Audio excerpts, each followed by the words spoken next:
Good afternoon, everyone. Let me call to order this meeting of the City of West Palm Beach Community Redevelopment Agency. The time is 3:31, and the date is Tuesday, October 14th.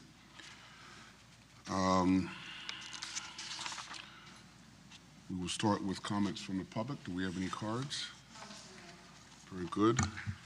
Moving on to comments from the dais. President Lambert. No comments, thank you. Commissioner Fox. No comments, thank you. Commissioner Ward. No comments, thank you. Commissioner Warren. No comments, Mayor. Good. Mr. Ruge, are there any additions, deletions, reorganization of the agenda? No, Mayor. All right, we'll now turn to the consent calendar, items 6.1 through 6.3. Any questions, comments on consent? Hearing none, I'll entertain a motion. Mayor, I move approval of the consent items 6.1 to 6.3. It's been moved. Is there a second? Second. It's been moved and seconded. Discussion. Hearing none, all those in favor say aye. Aye. All those opposed, like sign. Hearing no opposition, motion carries unanimously. Thank you. We'll now turn to item 7.1, resolution number 25-44, authorizing the issuance of a not to exceed $29 million tax increment revenue bond, taxable series 2025, for the purchase of the ground lease held by Navarro Lowry LLC for the property located at 255 North Flagler Drive and 185 Banyan Boulevard, and resolution number 25-47, approving the repurchase of the ground lease. Mr. Ruge. Thank you, Mayor. For the record, Chris Ruge, Executive Director of the West Palm Beach Community Redevelopment Agency. Mayor, Commissioners, very excited to bring this, this opportunity to you today.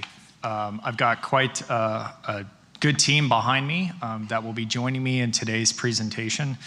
It involves the developer of the Old City Hall site and the Helen Wilkes site, which is 105 and 255 specifically. That's on the agenda today. That's Frank Navarro with Navarro Lowry.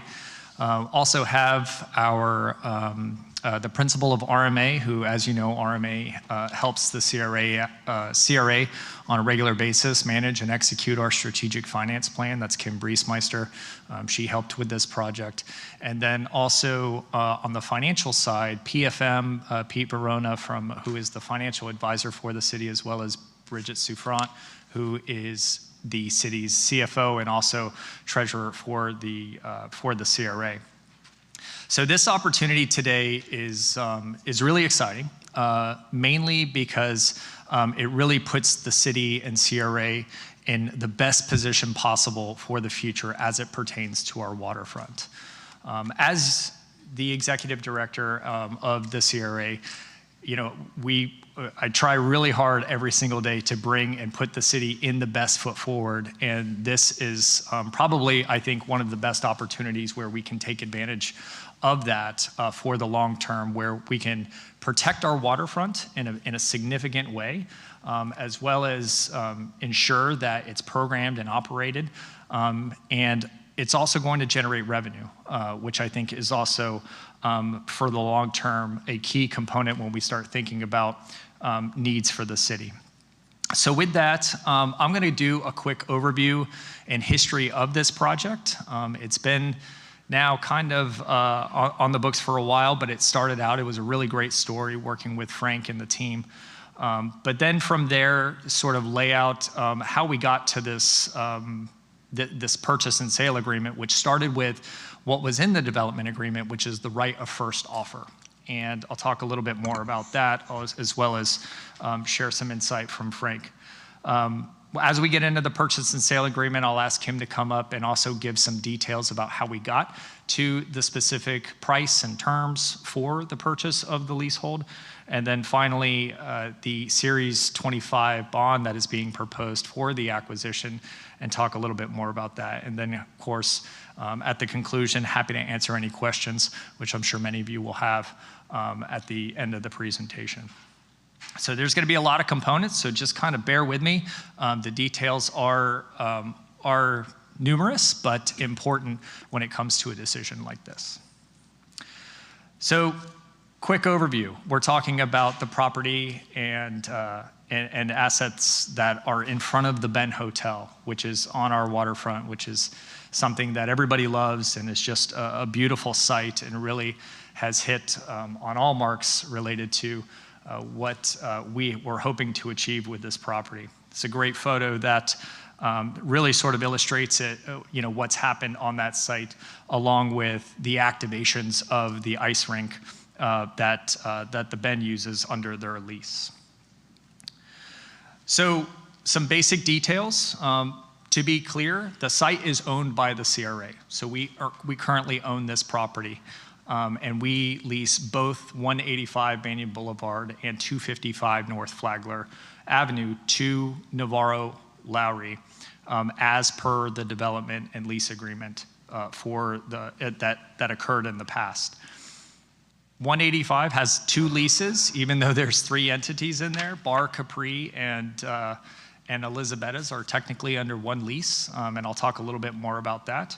But the University of Miami is also in that building doing some great healthcare, as well as on 255, the Ben has a lease with Frank there as well. That's for all kinds of activations that they want to use it for, but I think the marquee event that we've grown to appreciate is really that ice skating rink.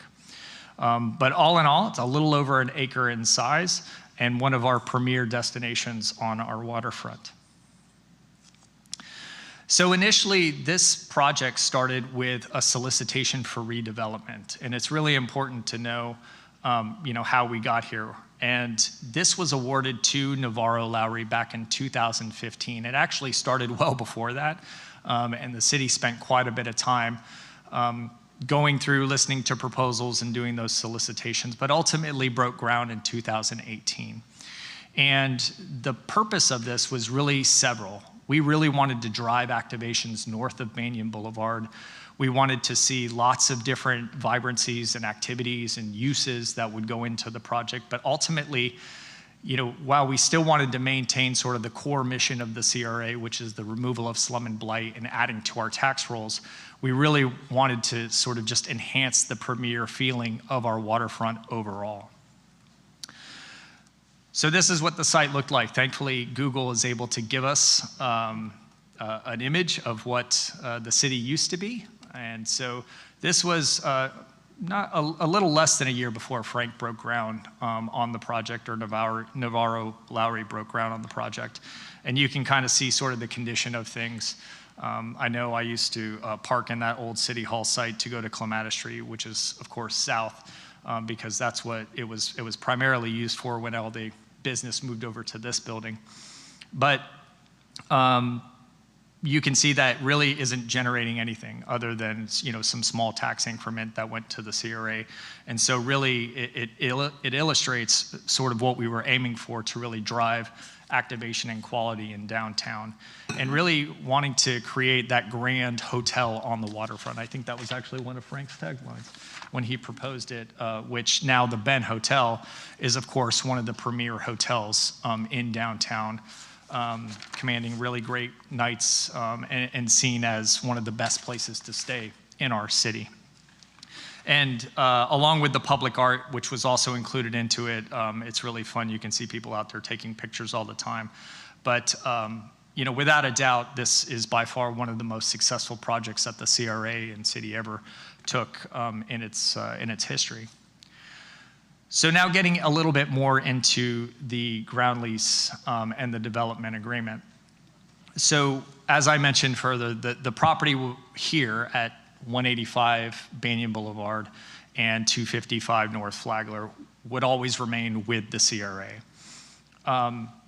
Navarro is able to lease this property at no cost, and that was a 50-year lease, under the understanding that there are specific uses that would go into the property, and those were outlined in the actual development and lease agreement, and they're listed here. In addition to the requirements for the different types of uses, there was also the requirement for Frank to put in approximately $3 million in infrastructure investment on behalf of the city in order to make the site usable overall. Upon expiration, all of the improvements will come to the CRA, and so those would be owned outright at the end of that 50-year lease. However, knowing that Frank being a developer and knowing that you can move capital around for different uses, did build in the ability to sell that lease agreement. However, it's really important to notice, and that's why it's highlighted in yellow, that the board wanted to ensure that the past board, when they approved this lease agreement, that we would always be able to protect this asset, or at least have the first right for protection when it came to the sell or any changes. And so that's why they really built in this right of first offer. It was the concern with the ability to control those future uses, and now at this time we have the ability to do that.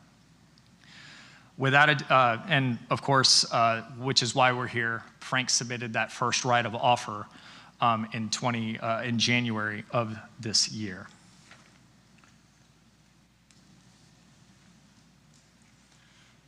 So the right of first offer looked like this. It included, of course, all of the leases that I had mentioned. It was an original offer for 29, and per the lease agreement, we had 45 days to respond. We did rejecting that offer. The CRA rejected the offer. However, asked Frank if he would be willing to explore other opportunities and discussions, and thankfully, Frank accepted that request. So I'm gonna just pause for a moment and let Frank talk a little bit more about sort of the right of first offer and sort of his sort of thoughts about why he's putting it on the market at this time, to give a little more context to this offer. Frank? Good afternoon. I'm Frank Navarro with Navarro Lowry Waterfront LLC. That's the name of the entity that technically owns the leasehold interest with the CRA. As Chris mentioned, I just want to go back a little bit in time. We were awarded this ITN to move forward, something around 2015. But my first email on this project was in 2012. I heard that there was this opportunity, and we're kind of a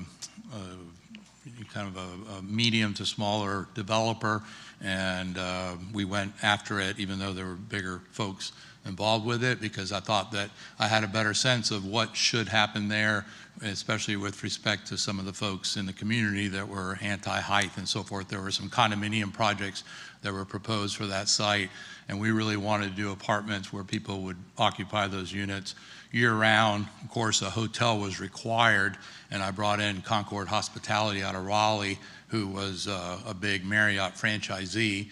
And many people don't remember this, but our first suggestion was that it was going to be an AC by Marriott, which is a nice brand, but Mark Laporte, my partner, said, no, I think this site's too good for that. And we decided to do an autograph collection, which is what the Ben is. And from there, we had to put our team together and start spending money, because the transaction documents that Ms. Urchek put together were so onerous and we worked well together, but they required us to get all building permits. They required us to get confirmation of all of our capital stack, equity, debt, everything, for all three components, which is the multifamily, the hotel, and then this bit along the waterfront. All that had to be put together. And anybody that knows anything about development knows that you can't get a permit without spending millions of dollars with designers and so forth. So as of the day of closing, which was in May of 18, we had about $5 million exposed. And thankfully the thing closed and we were able to proceed. We finished the project within 2 years, probably more like 18 months. And we had 3 different general contractors working on it. And so we also, many people have forgotten, I've forgotten until we had this discussion here around this issue, and that is that it was a brownfield site. The city had a file open at the state, and there was actually contamination on the city hall site that we had to clean up. And in fact, one of our partners, Prudential, required that we remove it all at great expense. So there are a lot of things like that, including also When you start digging along the waterfront, you find walls that were left in place in 1925 that you get change ordered and so forth. So I only bring this up not because I'm a superhero, but more to remind myself and this board of the risks that we took. We had to personally guarantee our agreements with the city and also with lenders. So if the lender was lending us money, they wanted to see personal guarantees, but the city would not rely on a corporate credit, and they required us all to sign personal guarantees, which we did. We believed in what we were doing, and thankfully, it worked out as well or better than we had hoped. As Chris mentioned, the lease that we signed with the CRA was not easy because it was very economic development prescriptive, in the sense that the former mayor, the former administration wanted a restaurant on the waterfront, which I think was a good idea. But if we didn't get a restaurant that opened for lunch and dinner and had liquor license and so forth, we would be technically in default of the lease. And that was very scary for all of us, because when we broke ground on this thing, we had no restaurant. It was a fully speculative bet. And I want to just stop there because, I know you're going to ask, if you haven't already thought about it, well, why is Frank selling? Well, what we do in our business, and what I've done for 30 plus years here in West Palm Beach, is we have expensive capital that takes extraordinary risk. And we want to do things that others find hard to finance or get off the ground. We have an amazing team of consultants that have been working with us for 30 plus years. And if you think of it like baking a cake, that's kind of what we did here. We had a lot of separate ingredients, and we baked the cake, and every bit of the layer of the cake is finished now. We had one last thing a couple of years ago. We didn't have a rooftop where Bar Capri is now, and we were finally able to compel Big Time Restaurant to go ahead and build that, and that's been successful. So from our perspective, we're in a position where we're done adding value, and we want to go to the market, and that's where we started at the beginning of the year, and why I had to send you the right of first offer, because we were getting ready to go full launch into the market, and we didn't want to go down the road with somebody and then have the city say, well, wait a minute, we're exercising our right of first offer. During that period, it became clear that you weren't going to buy it for $29 million, but there were other conversations that could take place. So I paused the private market transaction until we could exhaust this effort. And it's taken a while, but Chris and Kim and the team have done a good job of incrementally meeting some sort of milestones that gave me comfort that we were working towards a final solution, which is today, your vote. I also want to say that I have a tremendous amount of personal connection to this site. I played Little League Baseball for Rotary, and the former Helen Wilkes site was where we had our annual luncheon. They would parade us up, 11 and 12-year-olds, in our little baseball outfits, and it was right there on that site. And I also spent a lot of time at the neighboring site where the Greyhound station used to be, and that's where my Cuban relatives from Miami would come up on the bus, and we would run around and try to get something out of the vending machine until they showed up. But I also take a lot of pride in what we do as a company. Even though we're a small company, we have been self-managing this property. We don't do that for other folks. We do that for our own account.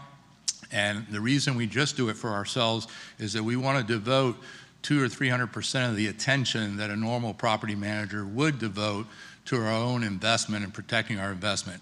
I have pledged to the city to not just do that for you as a property manager, but also as an asset manager, so that you get the benefit of my ownership, in essence, thinking of it as if I still own it. I just want to mention also that if this isn't a success for the city, I will consider it a personal failure, because I've been working on this for a long time, and I want you to be successful. This is no different than what we did with the apartments. Prudential was our partner, and after it was stabilized and leased, they bought us out of our section of it because they wanted to own it longer term than we could afford to own it. And so in many ways, you're kind of doing the same thing Prudential did with us. They bought us out of our position. They were glad to pay us our price because they weren't capable of creating this asset oversee on their own. You know, it was more of an entrepreneurial adventure with all kinds of guarantees, as I mentioned. These are things that big institutions aren't set up to do. They're set up to own things very long term. So I just want to make sure that I covered a lot of the things I wanted to talk about. But yes, I'm here to answer questions, and we do not, I just want to point out, we do not do property management and these services for others. We only do it for our own account. So here, I'm making an exception because of my relationship with the city, but also because it's a piece of property I'm very tied to. And my brand, if it doesn't go well, my brand would suffer even though I don't own it. So with that, I'll leave it with Chris. Thank you, Frank. So when we looked at the right of first offer, the first thing obviously was to look at the existing leases that are in place. Being that the property is 100% leased, the tenants are of quality. Now, as I mentioned, even though there are 4 entities, you know, Elizabetta's and Bar Capri are technically under one lease. However, when we looked at, you know, the square footage and the longevity of this, you know, the asset is very stable in the sense that it's got paying tenants. And a lot of this stuff, you know, as we get into the purchase and sale agreement, if it's approved tonight, we would do additional due diligence on these things. But you can go by there, you can see the tenants. I've already made some site visits, and they are in place and operating in a meaningful way. So there is one point to note here when you see under gross revenue, which is the base rental revenue, and that's just from the rents that are coming in. Frank has built in with Elizabetta's a percentage rent, meaning depending on how well the sales do at Elizabetta's, there is a percentage that actually comes to the lease as part of the rental payment at the end of every year. This number, which was reported in the right of first offer that Frank sent, is actually doing better because that was as of April. Currently, the percentage rent level at the end of this year is forecasted to be at or just above $500,000.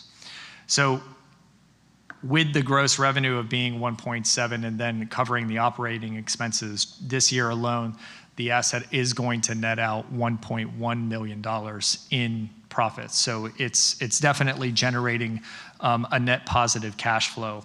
And as I mentioned, it is exceeding the forecasts that were originally sent. I'm not going to spend too much time on this. I think many of you know the attributes of, you know, the surrounding area around the site. We're expecting robust population growth in downtown and in the city overall. Healthy visitations in and around West Palm Beach, the downtown area. We've got, you know, University of Miami actually falls within one of our targeted industry partner areas. The rent structure, being that it's percentage sales, actually has a little bit of inflationary resistance to it, which is also good.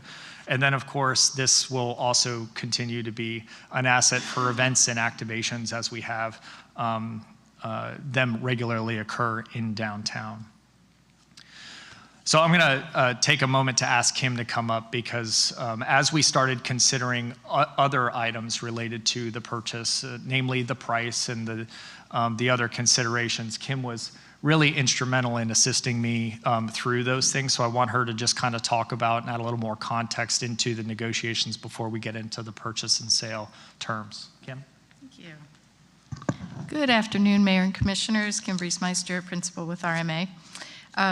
My history with this site actually goes back to, all the way back to 2004, when it was the Helen Wilkes site, and the City Hall was across the street, and there was a big question about what even was the waterfront going to be. You had none of the assets that are out there today, and even in that short 20-year window, the changes are just monumental. And I share that with you because what this is really about are the phases of public-private partnerships, P3s, and what you've gone through in this short window of time and what you're doing today. Today is the next phase of this public-private partnership and making that decision of what role you want to play in this particular site. So if I can offer anything today, it is that public-private partnerships are our company's specialty. That's what we would like to be here as a resource for you to say, hey, is this within the bumpers of a good thing for us to do? If so, why? Is it a good deal? Should we be doing this? And I can tell you that when I go around the state, and we have a lot of clients throughout the state of Florida and even outside, your city and your CRA is not only one of the most successful and visionary, you all have made some of the best business decisions through the decades of any CRA in the entire state. And I don't share that lightly. Those are very big business decisions that you've made through the years, some of them very bold. And this one is right up there with making a long-term decision of what to do with this site. So like I said, I'll be glad to be a resource, but what I will do is share with you a couple things about how this project came about and some of the things that we talked about during the negotiations. Let's start a little bit more on the macro level. Sorry, Kim. Oh, did I touch it? Yeah. Sorry about that. Just want to make sure we're stay on. Oh, I took you guys for a little okay. slideshow ride. So private partnerships, like I said, are really about what folks are willing to pay for them. What phase we went through before when the RFP went out was a difficult one that as governments we tend not to do real well. It took putting a bid out, and it took getting Frank's firm to come in, and Frank himself, quite frankly, because P3s are all about who your partner is, to build this land into an asset that's valued at what it is today. That isn't something we likely could have done as the government. Just like with City Place, we needed that private sector partner, and as you see with many other public-private partnerships, it's that kind of value added that Frank brought to the table and that his firm was able to take our land, increase the value, and then turn around and say, now what am I going to do with it as the private sector? You have the choice then to say, since you own the land, what deal did I make back then? And he told you it was back in 2015 that this started, and here we are 10 years later. And where do I want to go in the future? There's two things that you should be considering. One is land generally will sell for generally three things. The analytical side of it is what's it appraised at, what are the comps, what does somebody think that it's going to be worth based on numbers, either what it costs to build it, what it's worth in value, the revenue coming in, et cetera. That is not where we're at with this particular transaction, nor really should you be, because this isn't just a private sector transaction to buy a piece of land. The other is what somebody's willing to pay for it. That is when sometimes people do overpay for properties, or they want to get it as part of an assemblage, or they have some other reason that they're willing to pay whatever for it.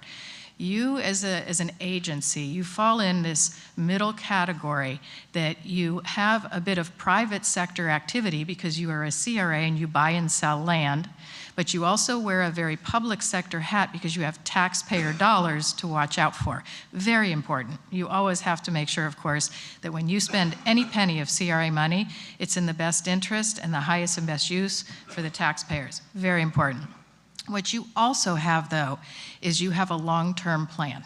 You have a long-term vision. You have patient money, they would call it in the private sector, because you're not profit motivated. So you're not only looking at what is this property going to generate in revenue. Chris just showed you that it has an annual cash flow. You know what you're paying for it. That creates a return on your investment, and that creates a cap rate. But what you're really looking at is, if we as the government, as the CRA, buy this property back, is it a good long-term investment? There were two main litmus tests that we looked at. One is you keep control. Very few private sector folks can just own a piece of land to keep control. They have to pay taxes, they got to pay their mortgage, et cetera. Keeping control of your waterfront land, your premier property, is very, very important. So that comes with a premium that you would be willing to say, I want that land because I want to keep control of it. The second is you have a business term that you created back when this deal was done that you are now living with for the term of that lease. That's 50 years. You heard the term percentage rent. I love percentage rents. because what they do is they not only create a base value, but as those tenants increase their revenues and as they do well, it's limitless. You will keep whatever negotiated percent you're getting. You're going to ride that wave up with them, but you don't have a base rent. And so what this transaction will do for you financially is that even though you've chosen to issue a bond and pay it off in a very short window of time, like 14 years, you're going to pay this bond off. Again, private sector doesn't do that. They drag debt out as long as they can. You're going to pay that asset off, and then the revenue flow is yours for an ongoing, endless period of time until you decide to do something else with it. If you don't, you are going to stay with the 50-year lease on the terms you're on, which are just no rent per se, and you're just getting the taxes and the terms you're with. That, when I put on a government hat and a CRA and a redevelopment hat, that is a very strategic long-term move. You are going to make more money in the long run, is the point of that.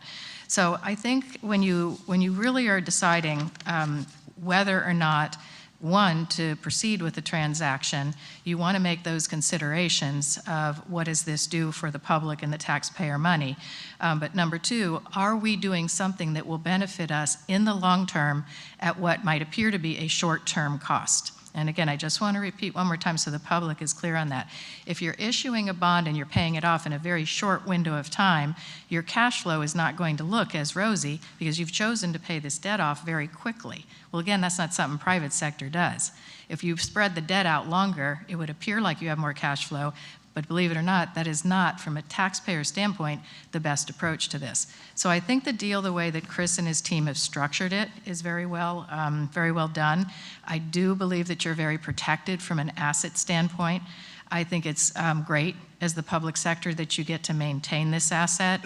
And something that, again, Frank brought up, very, very important. We have to recognize as government what we do well, but what we don't do well. And sometimes redeveloping sites on our own isn't the best, and two, maybe managing them is not always the best. And I think that one of the things we did spend a lot of time on is making sure that not only the property management side of this, but the asset managed side of this was involving somebody that has a stake in it, which he just told you, it is his reputation. He doesn't want to see this property go down, and it's important that that property is maintained over a period of time.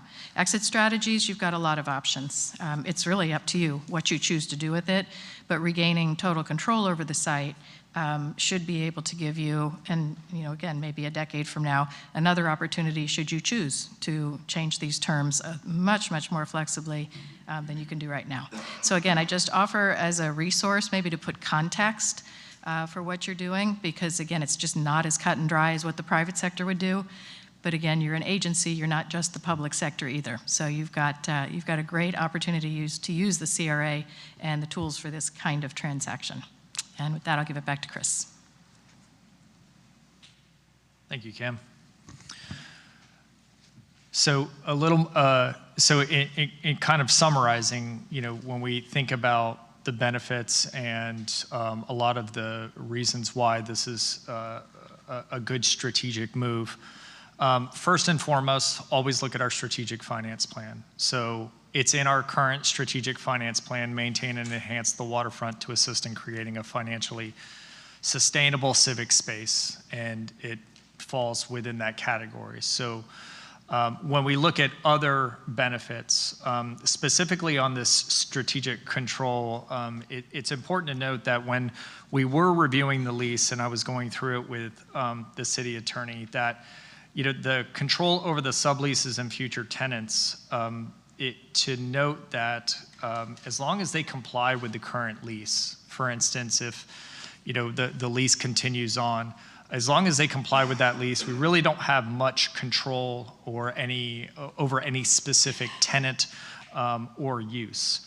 And so when you think about that, and then also the ability in the lease, there's also another caveat about being able to extend it 25 years past the end of the 50-year lease. You're talking about almost 75 years with really little to no control over the lease and the tenancy and things like that. So when you think about that level of time, and we have this opportunity, that really sort of played into that benefit of having that strategic control and flexibility over the full site. And then, of course, we hear about it each year, the ability to coordinate with the Ben on Winter in Paradise and things like that, which also gives us the ability to work with them in that regard. We mentioned the revenue that's being generated and the ability to exit should future commission. So it puts the CRA and city in that positive position. And then, just generally, if we hang on to it, the long-term legacy and the value creation that we can continue to build there as part of the rest of the waterfront assets that you see starred in the map below. So because of all of these things, it's really sort of illustrating that this is putting the CRA and the city in the best strategic position moving forward for the longevity of the city by making this, by moving forward with the purchase and sale agreement. So what does it look like? First, we had a non-binding term sheet that was agreed for a 25.5. So remember, Frank initially asked for or requested 29. That was rejected. And then after negotiations through myself and Kim Briesmeister, brought forward what we thought was an agreed upon amount of 25.5 for the leasehold purchase. And if you take the operating income out of the first year over that value, it's a 4.5% cap rate or capitalization rate, which is good, for the overall purchase. The property management is also included. That is a $35,000 per year cost that we would also pay Frank to manage these specific points. However, the asset management, which is both of these are included for 3 years, ensuring that Frank stays with the project for the next 3 years to ensure that we're taking it from the private sector and the private sector is continuing to be our partner over the next 3 years is all included into the 25.5 amount. I thought it was because I know that this is a very important component of the overall agreement to ensure that we have proper management of this site. So I am going to ask Frank to come up and talk a little bit about his approach on the management component of it. So Frank, can you come up and just talk a little bit more about how you manage the asset currently?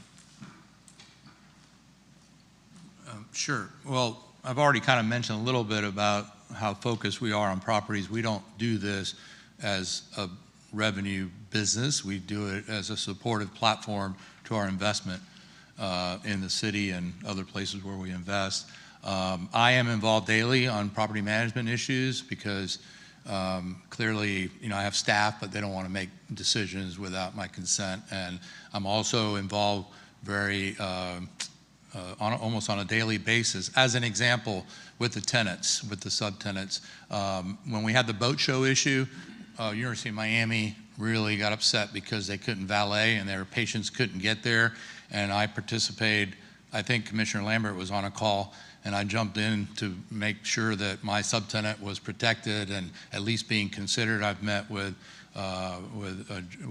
Armando as well about doing things differently next year. But that's the kind of level of involvement I have. Asset management is essentially capturing all the experience I have since I was 30 years old and I did my first real estate deal for your benefit. And again, even though there's no compensation because I did agree to do that on my own, I feel a tremendous amount of responsibility, having you all take this over, making sure that it's a success. So, but in essence, we are looking at the property on a weekly basis, inspecting any issues that come up, managing who goes up on our roof to work on. These are boring items, but important because in a project like this, the subtenants each have a tremendous amount of infrastructure in the building that are servicing their specific suites, and somebody's got to play referee to make sure that the ownership is protected. So I'm happy to answer any questions as well, but I don't want to belabor a boring subject like property management. But enough to say that I'm involved on pretty much a daily basis. We do have a question, Yeah, Commissioner. go ahead. Ward. You said no compensation, but is just the 35,000 per year being built into the 25.5? Yeah, I want to point that out because I'm not sure Chris went over it. We call it CAM in the business, common area maintenance expense or operating expenses, all of those have a management fee embedded. And in this case, University of Miami has a triple net lease. So they are actually effectively paying half of that because it's a complete pass-through as part of their lease. Elisabetta's does not have a triple net lease. They pay a base amount, but then they had this huge percentage rent that we negotiated to prefer that than to have a triple net lease. So that 35,000, even though technically as owner you would be paying it to me, you would have at least about half of it reimbursable from University of Miami under their sublease. Follow up? Not for him, no. Any other questions for Mr. Navarro? Okay. Thank you, Frank. Yeah, Don't sure. go far. Okay, we're almost there, Board. We're going to get into the second half, which is now the Series 2025 bond. So when we originally put out and decided that borrowing would be the best way to move forward, it was pretty much determined that, well, let's go see what we can borrow for the acquisition of this. And if it's favorable, that allows us two things. One, to move forward with the acquisition, but then two is also not to have any current budgetary impact. That allows us to continue the rest of the work that we're doing under the strategic finance plan. So we issued a request for proposals, and it looked like this.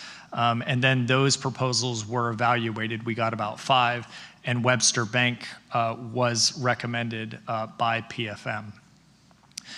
Under that proposal, it was, even though it was an amount not to exceed 29, we only need the 25.5, but then there's some other additional costs that were built into that, a deposit reserve amount, which I'll introduce Pete here in a moment to talk more about those details, and also the cost of issuance.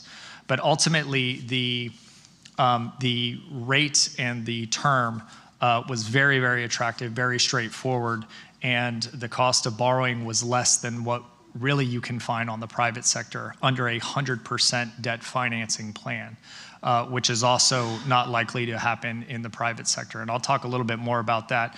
But I think it's important to note with this transaction, the reaction that we got from the banks when they did look at the financial strength of the CRA, because it was noted that the CRA is in a very healthy position to take on this debt service for the acquisition. Pete, do you want to come up and talk a little bit more about the reactions from the banks? Sure, thank you. Hi, good afternoon. I'm Pete Verona with PFM. And just I want to backtrack one bit, which is Chris had mentioned that we went to RFP and we got 5 responses back. And we were excited about that because for a CRA, CRAs are typically viewed as not as strong of a credit as something like a general city. It's a more narrow revenue stream. Thinking about in terms of ratings, the ratings go from AAA being the highest all the way down to BBB and below. CRAs tend to be in that BBB area. Sometimes you can have one maybe gets to A-. The City Center CRA is an A rating, which is one of the highest I've ever seen for a CRA. And that's because the finances, and this is also what the banks told us in their evaluation of the credit, is that typically for a CRA, you might see something like 2 times coverage. And when I say coverage, I mean the revenues over the debt service. You might see something like 2 times coverage. In the CRA's case, it's 4 times coverage. You will have revenues well exceeding the debt service that's expected here. So banks are well aware that their security is safe here. They also looked at the financial performance of the CRA. You have double-digit revenue growth over the past year. That's something that's exciting for them. It's also the City Center CRA. The core downtown is an important mission. You all benefit from the diversity of revenues, commercial, public, et cetera. So the banks were excited about this. We got 5 responses back. And one more further context is that we're doing a direct placement with a bank. Banks tend to be comfortable with about 10 years of a term, which would be 2036. They get a little skittish going out beyond that. So to still get 5 responses at this 14-year term that we're talking about is a good response rate. And I think that's reflected in the interest rate you all see here, the 5.56. That was a very competitive rate. We compared that to the other responses received, and that was the most favorable rate that we established. And I think that probably about covers it as far as the transaction. One thing I do want to mention is that we had talked about the 29 million not to exceed, and then we went down to 27.5. So the 27.5 million, we already talked about the property cost being 25.5. There's also a deposit to the reserve fund that's required. So the reserve fund is a set aside. Basically, if the city center CRA is not able to come up with the payment for a year, there is money already set aside that will cover investors for 1 year. So it's essentially a safety valve. And so that has to be funded at 1 year of debt service, not just for this bond, but for all of the city center CRA's debt. So we have to make a deposit to that account. It was about $2 million, I believe. And so that's where the gap between the 25.5 and the 27.5 that you're seeing comes from. I'll take any questions. Okay, President Lambert, then Commissioner Ward. Thank you. I'm curious, was that a bank requirement or is that a CRA policy? No, it's per your bond documents. So per your bond documents, you have to fund the reserve fund. So that's not just on this 2025 that we've done, but in the past, the CRA has also done 2019 bonds, where there's also a reserve requirement, et cetera, on your previous bonds. So this is an account that's already established, and we are having to fund the difference between what you all had in debt service before and what you have now. Great, thank you. Commissioner Ward. I noticed that we have total interest payments set out here, but that's that looks like it's the loan amount is at 25.5. So in our packet, is the 12,963,000 that the correct interest payments we're going to be making, or is that based upon the 25.5? Sorry. Go ahead, Chris. So this, just jumping a little bit ahead, Commissioner, so this is what the breakdown looks like of the total debt for the CRA, if that helps answer your question. I think the total interest payment, if you're talking about over time, that 12.9. Yeah, that 12.9 is based on the 27.5 million. Thank you. Any other questions at this time? Commissioner Warren? I have more of a comment, Mayor, if that's Okay, it's fine. You take comments too. Thank you. And Kim Briesmeister, it's wonderful to see you again. Thank you for all of the work that you've done for the CRA and the vision for this type of project. Probably about 15 years ago, I see Mr. Studd still here as well. I remember us coming and calling for meetings at the CRA, meeting with Brenda Kelly, meeting with the different members of staff, really strongly supporting public-private partnerships and recognizing that in order to spur the economic growth that we needed, that the city had to be willing to make the initial investment, that the city had to be at risk or put some skin in the game in order to see the type of growth that we knew was just absolutely going to occur in West Palm Beach. So this appears to be exactly what we were talking about, where we made the investment, we had the partnership, there was a shared risk. We wanted to see that jobs were created. We wanted to see that the property value increased. We wanted to see that it became an attractive area for other businesses to want to come to, because at 15 or so years ago, it wasn't the demand for property in West Palm Beach that we have now.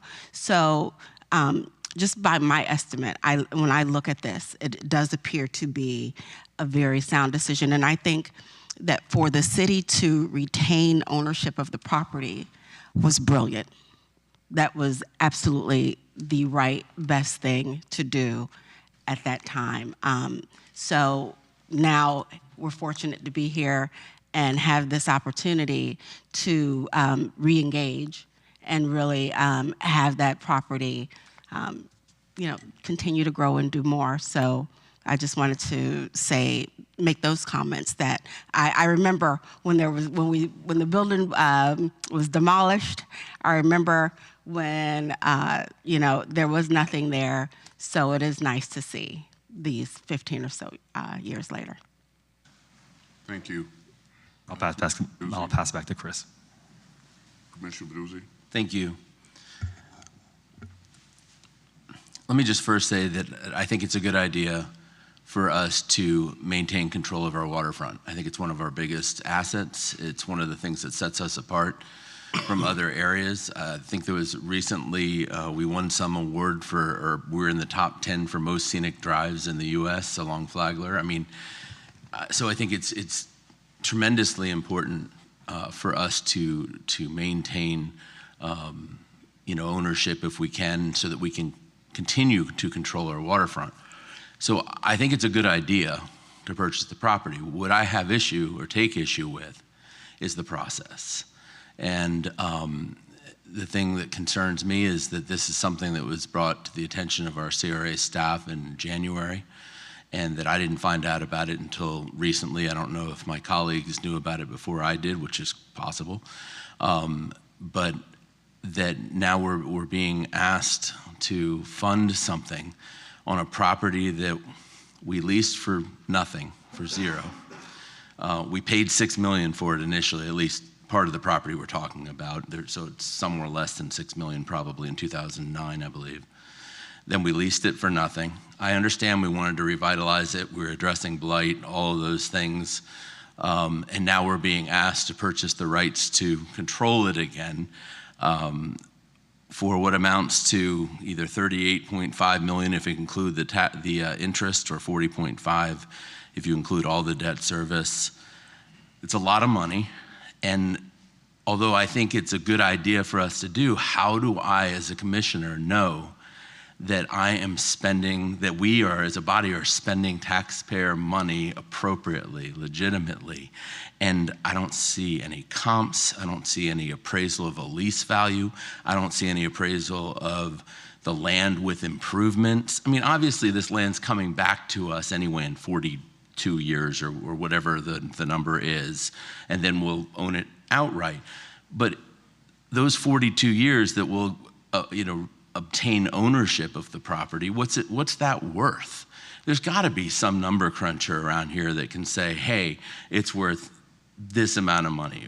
What would a private entity be willing to pay for it, that lease value? What's our long-term plan? Are we intending on keeping this thing for the 42 years, or are we planning on flipping it? Has there been, and now this is the direct question I'll ask, has there been any discussion with any other entity about flipping this property to them at any time in the future? What your direct question about any, has there been any discussion with an entity to flip it to them in the future? The answer is no.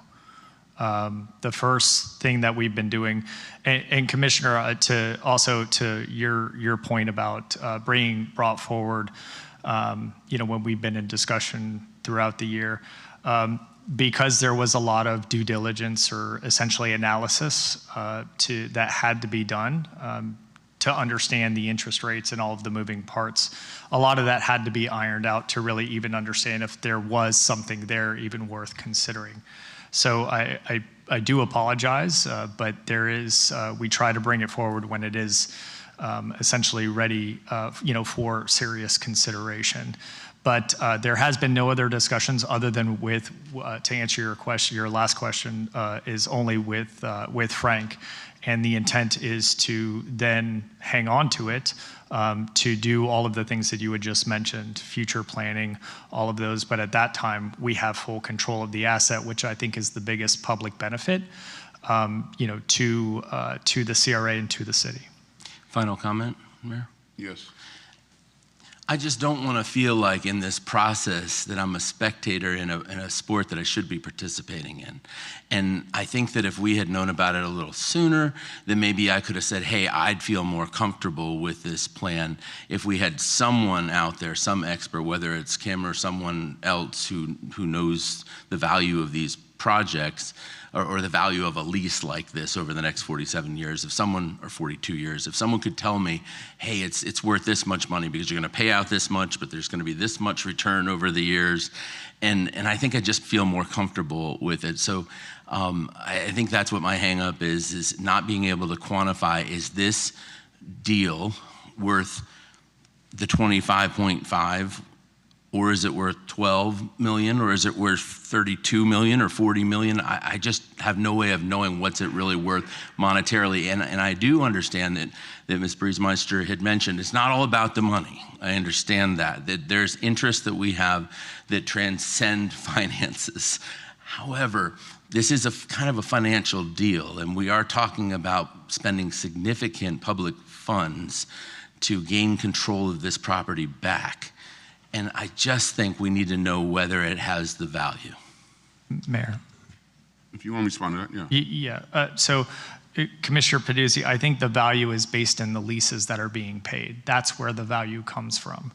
And that's where, if you just take the net operating income over what we're paying for it, that's that 4.5 capitalization rate, meaning you're capitalizing 4.5% over the value of it.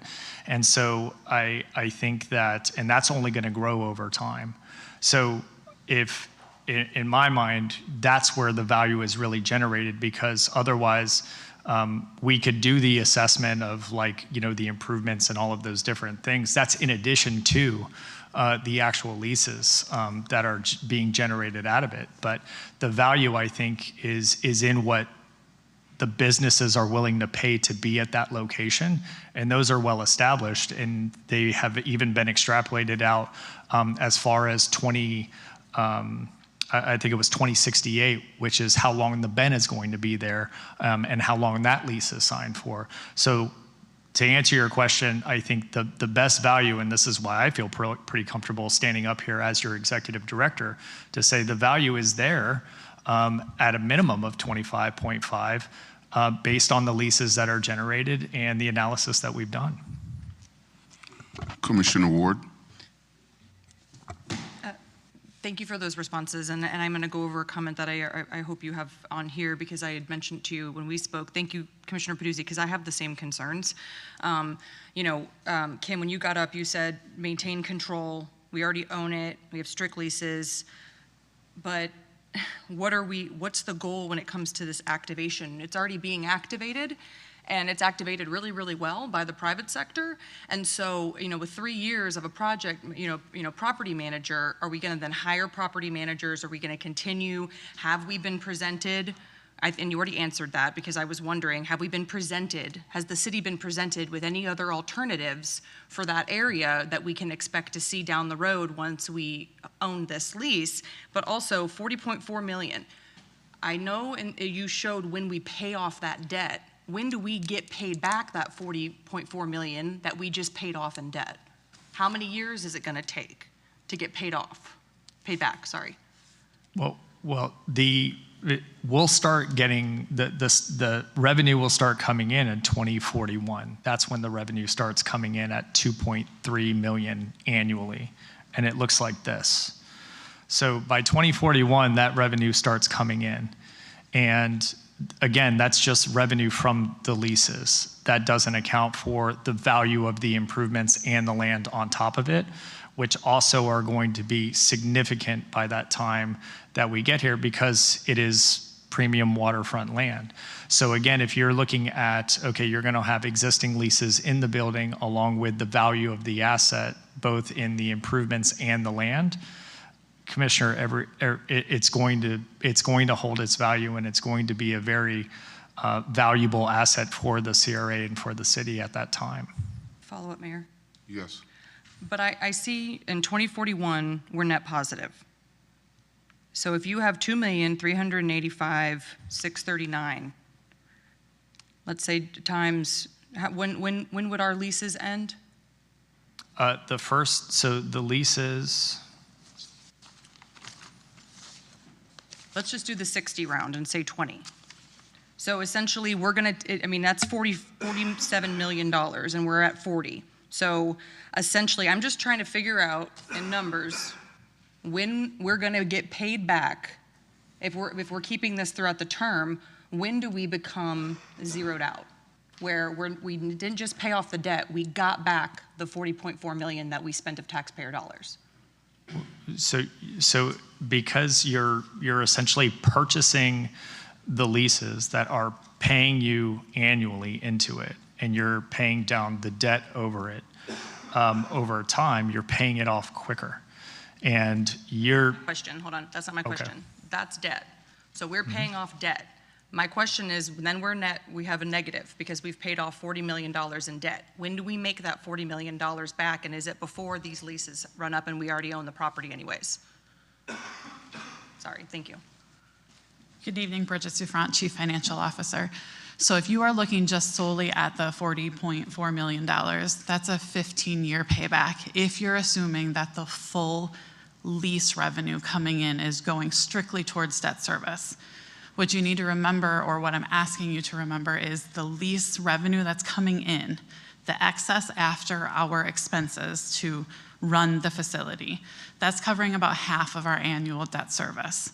So CRA is coming out, I believe it's about 1.4 million average until we get through to 2040. So if you just are looking from that basis, after 2040, if you look at the full $40.4 million, it would be 15 years to say it's fully coming back. But the lease revenue coming in is paying half of our debt as we go through this process. So you really could look at 20 million and say half of it, which at that point we can do the math again on the time period. So like 7 years, if you say 7.5 years in order to fully bring it where we are now completely net neutral. But the other thing to look at is, besides the control, this is another revenue source. If we're looking at the CRA sunsetting and revenue coming into the general fund, ultimately, this is another secured, it's buttoned up, it's a functioning, really amazing asset to the city where we have new revenue source coming in at the end of all of this. Yes, we do have to pay off the debt service, but we also have shorter time periods where we have call options. So if we negotiate a new lease or an additional change to the lease or Elizabeth is doing even better than they already are, and we have an excess of revenue coming in, we can pay down that debt faster. We are just looking at the most conservative option right now. And I appreciate that. Follow up on that 7-year comment. Yes. So you say 7 years from that 2041 date of when we've repaid everything? Yes, ma'am. All right, so that puts us close to 2050. And then how many years from that 2041 date through until essentially our leases are over and we're not getting that revenue anymore? So if we're at 2041 plus 7, we're at 2048. What between 2048 and when are we going to continue to receive profits? How long? 2068 is the Ben, and the other two? as far as how long the leases go out for, well, the Ben is guaranteed.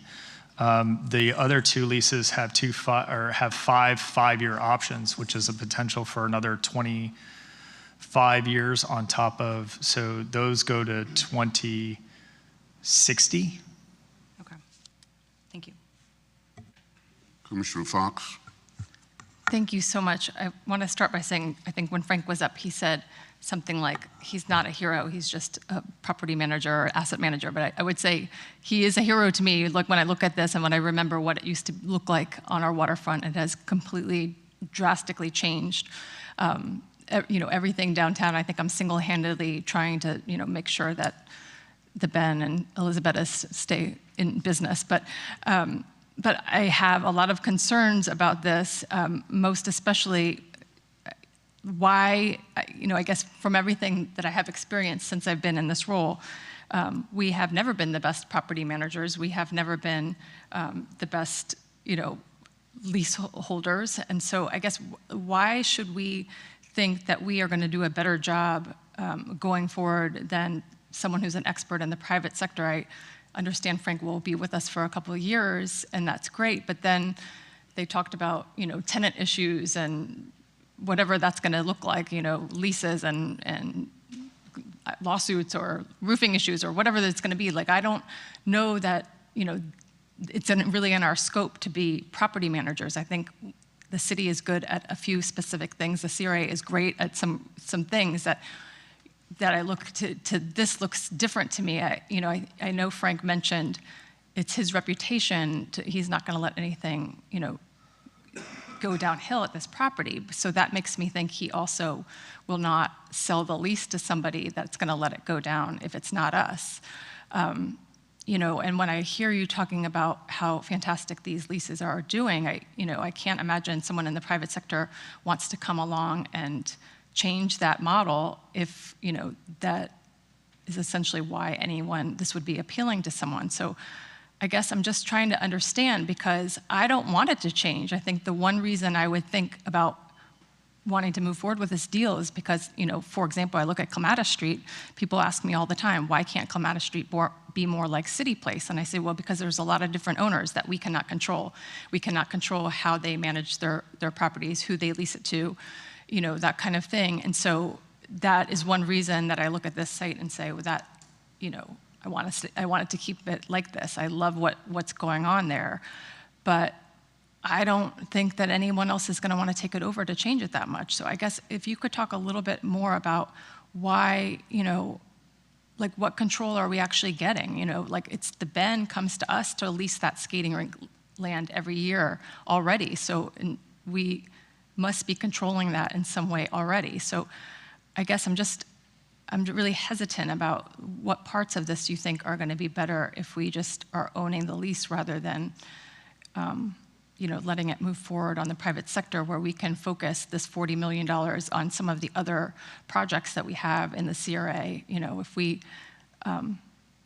If we look to do something else with a $29 million bond, we could have the amount of affordable housing that we could be building would probably be incredible. So if you could just talk a little bit about what this control is going to help us do in the future that is worth this investment, that would be great. Thanks. Sure.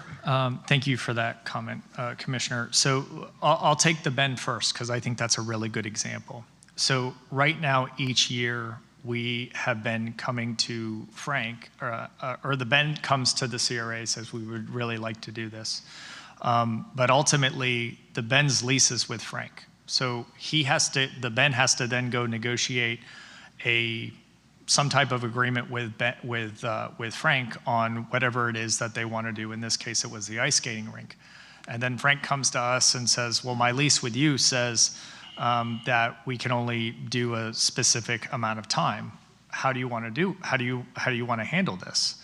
And then generally we had to change our agreement with Frank, and then Frank has to then negotiate an amendment with the Bend, correct? So what that does is that's a good instance where that middle party would be cut out, and then the Bend would come to us. And frankly, that's probably step number one if we move forward today, where we would sit down with the Bend and work out some long-term agreement for this ice skating rink, because right now that's on sort of a year-to-year status. So there could be other things that come up like that where we can just have those negotiations directly, because if it is sold to somebody else, we don't have the ability to do that. If they don't want to amend the lease with the Bend, then the Bend is kind of stuck with whatever is sort of given to them, versus working with us. We would have the ability to analyze that and say yes or no, but it essentially reduces that middle person. To your point about sort of the greater reason to acquire this, again, I'll go back to number one, it's different than other assets in that the private sector has put together the entire asset for us. It's stabilized, it's 100% leased, it's got great tenants, it's got a great location, and it's completely set and ready to go.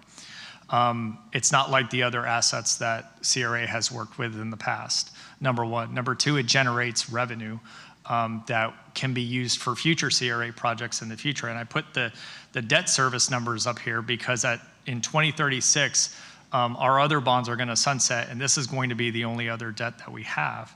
And when you look at what our downtown revenues have looked like since 2020, they've increased on average by 11%. And with that increase, that equates to about a $5.1 million increase annually in what our revenues are doing.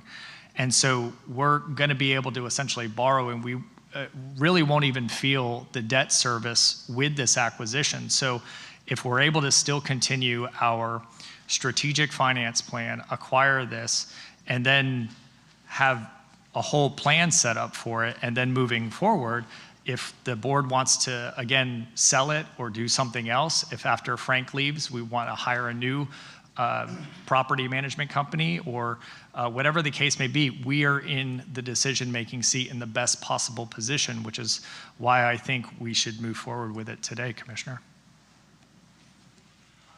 And correct me if I'm wrong, Mr. Navarro wants out. So Yes. he's given us, pursuant to the lease, a right of first refusal. So if we turn this down, he can now turn around and go to somebody else in the private sector who may not have the same personal commitment to the project that Mr. Navarro brings. So, you know, again, I don't sneeze at the value of owning our waterfront property. And I think it's, all things being considered, it's a relatively small price to pay for that control, considering the direction in which the city is headed and the direction in which our waterfront is headed. We will have an asset that's been fully built out thanks to Mr. Navarro. Uses are established, revenues are in place, and that is not an insignificant asset to own at this stage of our city's history, I believe. President Lambert? Thank you. I have a couple of questions. Chris, you mentioned that when a question was asked about the value, you mentioned the revenue from the leases, but you didn't talk about the value of the land. Mm-hmm. Can you offer us any insights on that? Yeah, so currently the property appraiser, which is generally low, has the land, I believe when I last looked at it, was the land and improvements is right around currently 16 million, based on just the, you know, what the property appraiser sort of assesses the land at, which is good. I think, you know, they're generally lower than what the market goes for. So again, and that doesn't include the value of the leases, because I believe Right. the leases are generated out of what they're paying in rent. And so when you talk about a exit strategy, when you were kind of high level on that topic, one of the exit strategies might be that we sell, and, you know, hopefully a few years down the road at least, so that we can recoup and make a profit if we do that. Although I appreciate your response that that is not our plan. We're not looking to flip. And I would say if that is our plan, I'm not sure that I would be in favor of that, because if we do this, I think it would be with the intent of a long-term investment in the city and into our waterfront. My next question is about, I appreciate, thank you, Ms. Souffrant, for coming up and talking about the finance piece, because I did have some questions about that as well. But I guess, Chris, you mentioned that we're doing this as 100% debt financed. And so if we wanted to lower that amount that we would be financing, we would put some money down, but we're choosing not to, or your recommendation is not to put any money down. Correct. So I didn't get a chance to really talk about this slide, but if it was because I did run that numbers, and it was more of just, for my own sort of curiosity. But then I thought, well, this maybe is good for the board to sort of know, like, what an extrapolated private sector deal may look like. And this is, just based on talking to other folks in the private sector and sort of what they're seeing out there. And we even have some projects like the Anchor site where Gilbert in that project, he had to put up almost 60% equity before he got his construction loan. And granted, that's a construction project, but I think it's sort of symbolic about what's happening in financial markets, that yes, a bank would probably require a level of equity, and in this case, I would say, about 40%. And with that kind of equity and then amortized out over a 25-year period, like what Kim had mentioned, that, they're gonna draw that out so that they could get that net cash flow, you see that it easily covers debt service in a private sector scenario, whereas, but that's because the private sector can't really do what we're doing. We are getting a very favorable interest rate, being able to 100% debt financing because of the financial health of the CRA.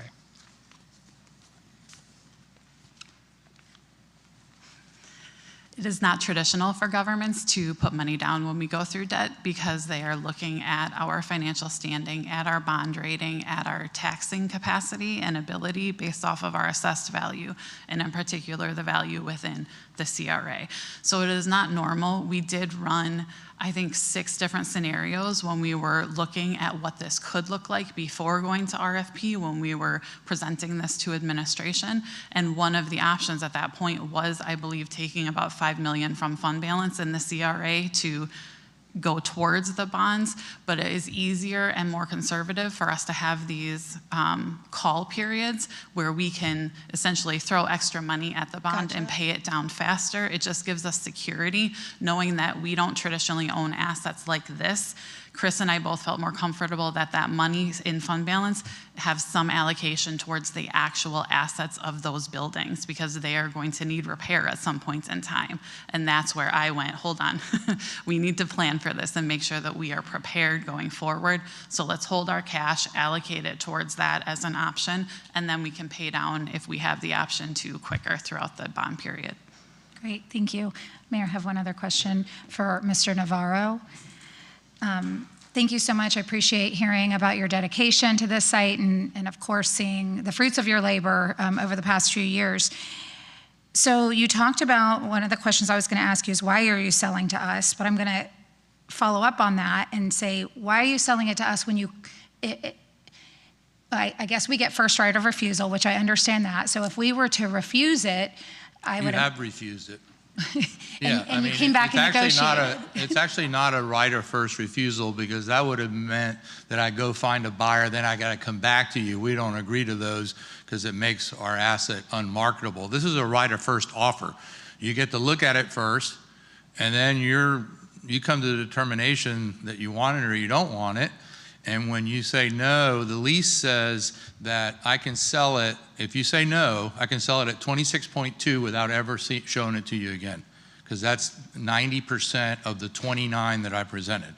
And, you know, I'm not a public policy person, as you know, but I do feel like that this, I don't think that this is as hard of a real estate asset to own as anything that you've tried. You know, we don't want to mention any names, but this is a pretty straightforward, you know, if you, I think I used this example of Commissioner Fox. If watering vacant land is a 1 and owning one flagler is a 10, this is about a 2 or 3. And that's not that hard. And I was asked, and we'll commit to helping you, and I could even commit to doing it for 5 years. You know, I'm not going anywhere. I plan to stay involved in the city. And I do want to just correct one thing. I am most dedicated to its success if you buy it. If I sell it to somebody else, yes, you know, I can always blame them. Well, they didn't know what they were doing. But if I sell it to you and I stay involved, I'm still on the hook. So I think somebody said that I'm going to be, my brand is tarnish whoever I sell it to if it doesn't work. That's not the case. There's plenty of people you can always throw under the bus if they run it into the ground, but it's a certain responsibility that I would hold if I sell it to you, because you got me involved in this game to begin with, and I feel a debt of gratitude for that, for sure. Thank you. Commissioner Baduzzi. Thank you for that, and I have no doubt that you are in it for our success. You know, your reputation is very good in our community, and none of the things that I'm about to say are any reflection upon you. I just need to be assured that this is a sound financial decision for us to make here this evening, considering that it's a significant amount of money and it's taxpayer resources. So Mayor, if I could I ask Ms. Souffrant a couple questions? Absolutely. Thank you. And understand, I really want to make this work and want to be able to vote for this, because I think it's a good idea for us to control the waterfront. But I'm trying to just quantify whether this is a sound financial decision. And based upon what you've looked at, because I'm sure you haven't gotten really in the weeds or taken a real in-depth look or analyzed. Maybe you have. Maybe you have. I mean, I've been involved every step of the way. Okay, so I'm not going to stand up here and tell you I haven't. Okay, so if you can just take into consideration the facts as I understand them, and maybe there's some more facts that I don't understand, but the fact that this property is coming back to us regardless, and 42 42 or 43 years, we will own it outright, not subject to any leases. Now, the improvements on the property are going to be that much older. Whether they have any use at that point, probably not, maybe not, maybe. But property appraiser has it listed as, or valued at 16 million. We all can agree it's probably low. Whether it's 20 million or double that 16, who knows? But based upon what you're saying, that there's the 16 million that the property is valued at by the property appraiser, based upon the fact that it's going to cost us, 40.5 million, based upon the revenue that's being generated over the next 14.8 years, based upon the fact that we are getting it back anyway in 42 years, is it your opinion that this is a sound financial decision for us here to be making with taxpayer money today? Or is there something else needed that would, an appraisal or comps or something that would make it easier for you to determine if this is a sound financial decision? Can you give us an opinion on that? Sure. I mean, Chris knows I'm not easy to say yes for something especially this large in size and this complicated. I mean, we had many meetings, whether it be with Ms. Urchek, with Chris, with Kim, Frank. We've had many meetings, as well as our financial advisors, reviewing the cash flow that Frank presented, making sure that those numbers made sense, we could cover those expenses, that the leases were solid and locked in for that revenue. Kim also did some additional analysis for the market relative to the price that she then worked and negotiated, down. I think it was potentially lost. I mean, Frank asked 29 million from us. We're down at 25.5. I am fairly confident he could get higher than the 29 million in the private sector. That's just me. That's not my world, but that's my gut right now.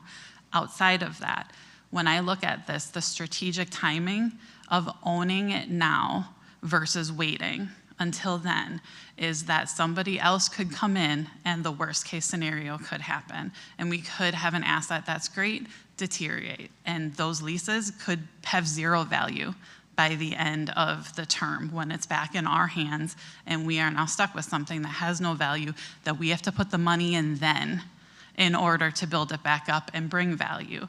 Part of my charge where I am at is trying to ensure that we have consistent revenue sources outside of property taxes. And so for me, that's the strategic vision piece when I look at this.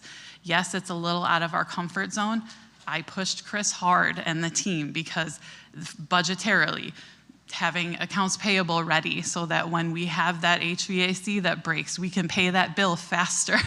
I mean, all of those things are where I have pushed my team and I have pushed Chris's team in making sure we are thinking through this, my accounting side of the house, the budget side of the house. We have looked at this to make sure that we are setting ourselves up for success, which is why I can stand here in support of it. Yes. Okay, so it's your opinion here tonight that it is a sound financial decision. Yes, sir. Purchasing this lease.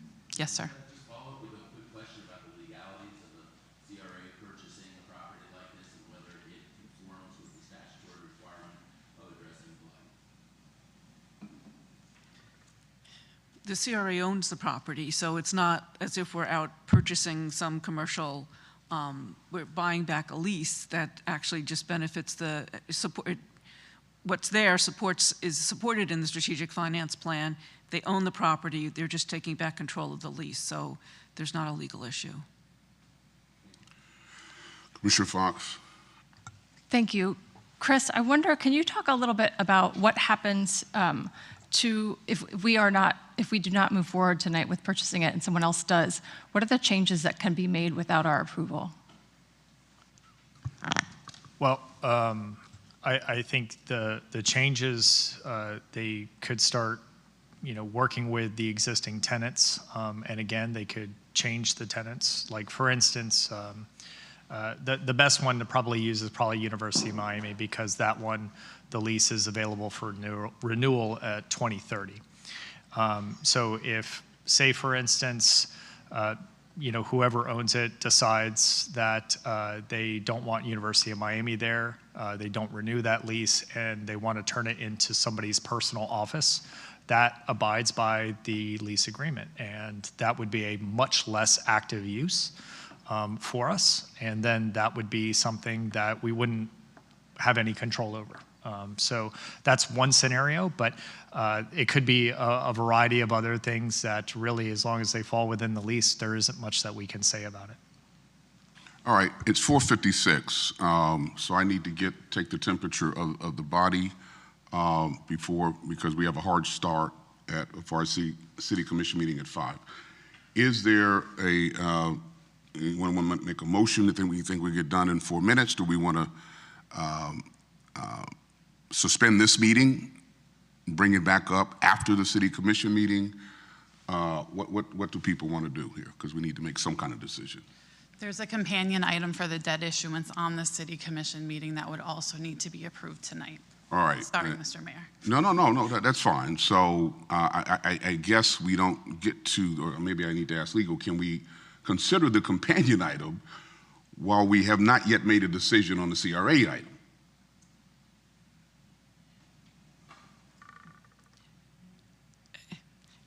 If you consider if you pass if you consider and pass the city item, you're going to end up coming back and it's going to be the same decision, one would think. So theoretically, we could at least consider it and possibly take a vote on it. Yeah. Okay, all right. So let's take I'm sorry?